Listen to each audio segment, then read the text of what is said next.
जय हिंद विद्यार्थियों। आइए आज के इस वीडियो में हम बात करते हैं कुल उत्पाद, औसत उत्पाद तथा सीमांत उत्पाद के बारे में। विद्यार्थियों, हमने अपने पूर्व के वीडियो में विभिन्न आगतों का प्रयोग करके निर्गत अर्थात उत्पाद की मात्रा के बारे में अध्ययन किया था तथा इसके संबंध को उत्पादन फलन के रूप में जाना था। तो विद्यार्थियों, जब हम किसी वस्तु का उत्पादन करते हैं तो उत्पादन की प्रक्रिया में जो सभी आगतों का प्रयोग करने के फलस्वरूप जो निर्गत प्राप्त होता है उसे हम अर्थशास्त्र की भाषा में कहते हैं कुल उत्पाद। इसी तरह कुल उत्पाद को जानने के बाद में हमें औसत उत्पाद तथा सीमांत उत्पाद को भी जानना आवश्यक है। तो आइए आज के इस वीडियो में हम देखें कि कुल उत्पाद क्या है।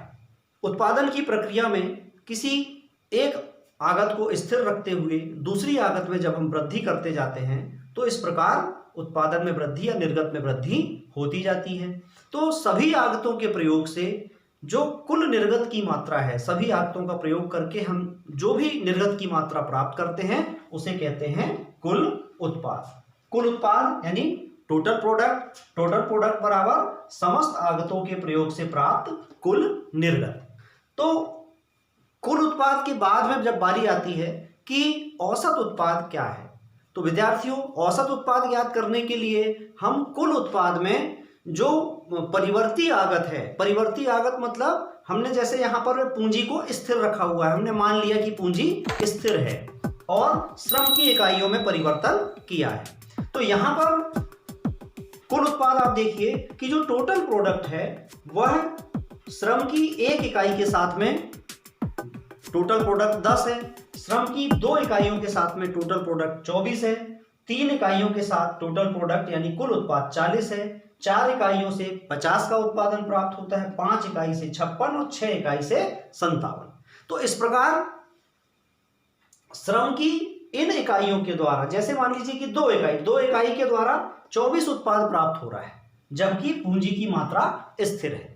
तो इन दोनों आगतों का प्रयोग करके मतलब पूंजी को स्थिर रखते हुए तथा श्रम की 2 इकाइयों का प्रयोग करके जो उत्पाद प्राप्त होता है वह कुल उत्पाद कहलाएगा। अब कुल उत्पाद के बाद में औसत उत्पाद ज्ञात करने के लिए हम क्या काम करेंगे कि जो कुल उत्पाद है, कुल उत्पाद में हम जो परिवर्ती आगत है अर्थात यहां पर है श्रम, यानी श्रम की इकाइयों से हम कुल उत्पाद में भाग कर देते हैं तो हमको मिल जाता है औसत उत्पाद 12। तो इसको सूत्र रूप में हम देखें कि औसत उत्पाद यानी एवरेज प्रोडक्ट बराबर टीपी बटे एल, टीपी अर्थात टोटल प्रोडक्ट बटे एल अर्थात श्रम। तो यहां पर जो परिवर्ती आगत है वह है श्रम, मतलब हमने श्रम की इकाइयों में परिवर्तन किया है तथा पूंजी स्थिर है। इसी तरह सीमांत उत्पाद किसे कहेंगे? मार्जिनल प्रोडक्ट बराबर डेल्टा टीपी बटे डेल्टा एल। तो डेल्टा टीपी से मतलब है कि निर्गत में परिवर्तन यानी टोटल प्रोडक्ट में परिवर्तन यानी कि कुल उत्पाद में परिवर्तन, कुल उत्पाद में परिवर्तन के बटे आगत में परिवर्तन। आगत हमारी यहां पर क्या है? परिवर्ती आगत एल, यानी श्रम में परिवर्तन हुआ है। तो श्रम में आप देखें कि हर स्टेप में एक एक की यहां पर वृद्धि हुई है। तो इस प्रकार जो सीमांत उत्पाद है वह कुल उत्पाद में परिवर्तन के बटे जो परिवर्ती आगत है उसकी मात्रा में परिवर्तन। तो यहां पर हमने हर स्टेप में जो परिवर्ती आगत है इसमें एक की वृद्धि की हुई है। अब तालिका के माध्यम से इसको उदाहरण के रूप में हम लें और समझते हैं। जैसे आप देखिए कि श्रम की 1 इकाई, सबसे पहले हम शुरू करते हैं श्रम की 0 इकाई। अगर आप किसी भी उत्पादन की प्रक्रिया में पूंजी को स्थिर रखते हुए अगर 0 श्रम का प्रयोग करेंगे तो क्या उत्पादन संभव होगा? बिल्कुल भी नहीं होगा, आपका उत्पादन 0 होगा। कुल उत्पाद 0 है तो सीमांत उत्पाद और औसत उत्पाद भी अपरिभाषित होगा या 0 होगा। अब श्रम की आपने 1 इकाई का प्रयोग किया पूंजी को स्थिर रखते हुए, आपको कुल उत्पाद प्राप्त हुआ 10। तो उदाहरण के रूप में आप ऐसा मान लें कि हमारा एक रेडीमेड गारमेंट बनाने का या रेडीमेड कपड़े बनाने का कारखाना है और हमारे पास अपने कारखाने में 6 सिलाई मशीनें हैं। उन 6 सिलाई मशीनों पर हम काम करके या श्रम लगा करके और कुछ शर्टों का उत्पादन करते हैं। तो यहां पर आप देखिए कि श्रम की 0 इकाई मतलब आपके पास 6 सिलाई मशीन है लेकिन अगर एक भी कारीगर नहीं है तो क्या आप उत्पादन कर पाएंगे?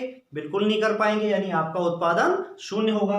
अब आप श्रम की 1 इकाई का प्रयोग करते हैं, मतलब आप एक कारीगर को काम पर लगाते हैं और वह 10 शर्ट का उत्पादन करता है या 10 शर्ट का निर्माण करता है। तो यहां पर कुल उत्पाद कहलाएगा 10, और सीमांत उत्पाद यानी पहला श्रमिक आया, पहला कारीगर आया और कुल उत्पादन में 0 से 10 की वृद्धि हुई। तो कुल उत्पादन में जितनी वृद्धि हो रही है या कुल उत्पादन में जितना परिवर्तन हो रहा है, निर्गत में जितना परिवर्तन हो रहा है, वह कहलाएगा सीमांत उत्पाद। और चूंकि डेल्टा एल यानी आगत में परिवर्तन, तो आगत में यहां पर परिवर्तन कितना हुआ है, 1 का, मतलब 0 श्रम से हम 1 श्रम पर आ गए हैं, यानी श्रमिक की संख्या बढ़ी है केवल 1। तो इस तरह से सीमांत उत्पाद भी 10 होगा और औसत उत्पाद भी 10 होगा। औसत उत्पाद 10 क्यों होगा, क्योंकि कुल उत्पाद 10 है और श्रम की इकाई 1 है।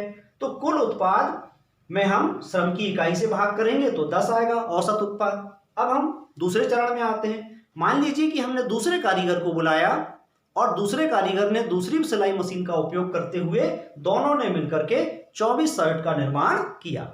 तो यहां पर आप देखिए कि एक श्रमिक के बढ़ने पर, एक कारीगर के बढ़ने पर कितनी शर्ट का अधिक निर्माण हुआ है। पहले कुल उत्पाद 10 था और दूसरे श्रमिक के आने से कुल उत्पाद 24 हो गया, मतलब यहां पर 14 शर्ट का निर्माण अधिक हुआ है।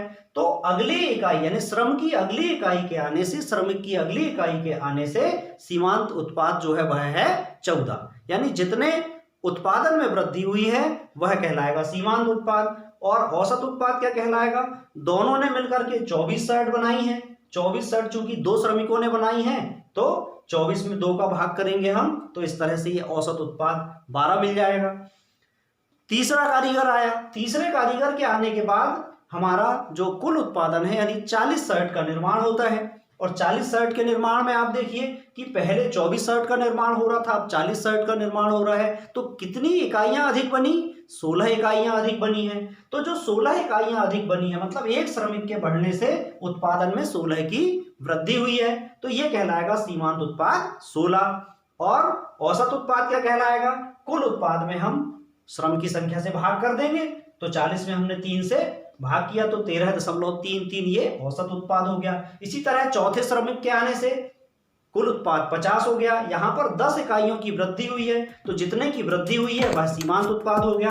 और औसत उत्पाद के लिए हम 50 में 4 से भाग कर देंगे तो ये आ गया 12.25। इसी तरह पांचवें श्रमिक के आने से आपकी जो पूंजी है, यानी आपके पास 6 मशीनें हैं, 5वीं मशीन भी आपकी कार्यशील हो गई और कुल उत्पादन हुआ 56, यानी कितने की वृद्धि हुई है, 6 की वृद्धि हुई है। तो यहां पर जो 6 है ये क्या है, सीमांत उत्पाद कहलाएगा। और चूंकि 5 श्रमिकों ने मिलकर के 56 शर्ट का निर्माण किया है, अतः जो औसत उत्पाद आएगा वह कहलाएगा 11.20, यानी 56 में 5 से हम भाग करेंगे तो 11.20। छठवां श्रमिक आया, कुल 57 शर्टों का निर्माण हुआ और यहां पर केवल 1 की वृद्धि हुई है। आप देखें कि 56 से 57 मतलब आपके निर्गत में केवल 1 की वृद्धि हुई है, तो सीमांत उत्पाद 1 कहलाएगा। और औसत उत्पाद आपका 9.50, 57 में 6 से भाग करने पर। यहां पर आप एक बात देखिए कि जैसे जैसे आप श्रम की अगली इकाई का प्रयोग करते हैं या श्रम की अगली इकाई को बढ़ाते हैं, एक इकाई को बढ़ाते हैं, तो आपके कुल उत्पादन में वृद्धि होती है, लेकिन घटती हुई दर से वृद्धि होती है। यहां पर आप देख रहे हैं कि पहले एक श्रमिक के आने से 10 की वृद्धि हुई, दूसरे श्रमिक के आने से 14 की वृद्धि हुई, तीसरे श्रमिक के आने से 16 की वृद्धि हुई। लेकिन इस बिंदु के बाद, मतलब श्रम की तीसरी इकाई के बाद, आप देखें कि आपका सीमांत उत्पाद कम हो गया है। चौथी इकाई से ये कम हो गया, 5वीं इकाई में 6 रहा, 6वीं इकाई में केवल 1 रहा। तो इस प्रकार सीमांत ह्रासमान उत्पाद नियम यहां से प्रारंभ होता है, उसके बारे में हम अपने किसी अगले वीडियो में चर्चा करेंगे। तो यहां पर हम देख रहे हैं कि जैसे जैसे आप श्रम की अगली इकाई का प्रयोग करते हैं या श्रम की मात्रा को बढ़ाते जाते हैं, आपका कुल उत्पादन तो बढ़ता है लेकिन घटती हुई दर से बढ़ता है, तथा सीमांत उत्पाद एक बिंदु तक बढ़ता है, उसके पश्चात कम होने लगता है। तो विद्यार्थियों, इस प्रकार आज के इस वीडियो में आपने कुल उत्पाद, सीमांत उत्पाद और औसत उत्पाद के बारे में जाना। जब कोई फर्म किसी वस्तु का उत्पादन करती है तो वह इन चीजों को ध्यान में रखती है कि उसके द्वारा जिन आगतों का प्रयोग किया जा रहा है उन आगतों का कुशलतम संयोग है अथवा नहीं। क्योंकि अगर कुशलतम संयोग नहीं होगा तो यहां पर फिर आप देखिए कि किस तरह से उसके सीमांत उत्पाद में गिरावट आती जाती है, या उसका जो कुल उत्पादन है कैसे घटती हुई दर से बढ़ता है। तो किसी उद्यमी या किसी फर्म को इस बात का ध्यान रखना होता है कि वह अपने आगतों का किस प्रकार कुशलतम प्रयोग करे कि उसका सीमांत उत्पाद भी अधिकतम हो और उसका जो कुल उत्पादन है वह भी अधिकतम हो, तथा जहां तक वो बढ़ती हुई दर से बढ़ रहा है वहां तक वह उत्पादन का प्रयास करता है और इसके बाद फिर परिवर्ती आगत को बढ़ाना बंद कर देता है। तो विद्यार्थियों, आज के इस वीडियो में इतना ही। हम अपने अगले वीडियो में आपसे फिर रूबरू होंगे। तब तक के लिए नमस्कार, जय हिंद, वंदे मातरम।